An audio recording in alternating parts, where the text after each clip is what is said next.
কাকিমার কিচেনে আমি চলে এসেছি। দেখো আজকে বানাবো ধনের পাতা টমেটো দিয়ে মুসুরির ডাল পাতলা করে। শীতের দিনে ধনে পাতা টমেটো দিয়ে মুসুরির ডাল বানিয়ে খেতে খুবই ভালো লাগে। তার জন্য আমি মুসুরির ডালগুলো ধুয়ে প্রেসার কুকারে দিয়ে দিয়েছি, আর দিয়ে দিচ্ছি আমি সামান্য পরিমাণ লবণ। এবার আমি দুটো থেকে তিনটে সিটি মেরে নেব। আমি ডালটা সিদ্ধ করে নামিয়ে নিয়েছি।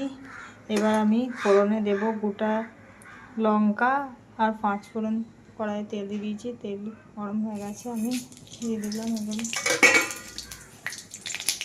এবার দেব আমি কেটে রাখা টমেটো, লঙ্কা আর পেঁয়াজ কুচি, এগুলো একসঙ্গে ভালো করে ভেজে। দেখো এটা ভালো করে ভাজা হয়ে গেছে। এবার আমার সিদ্ধ করে রাখা ডালটা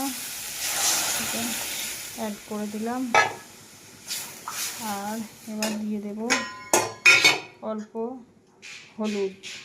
আর সিদ্ধ করার সময় আমি লবণ দিয়েছিলাম, তার জন্য আর লবণ দেবো না। এবার দিয়ে দেবো কেটে রাখা ধনে পাতাগুলো, একটু ফুটিয়ে নেবো ভালোভাবে। খালি আমার ধনে পাতা দিয়ে মুসুরির ডাল পুরো রেডি।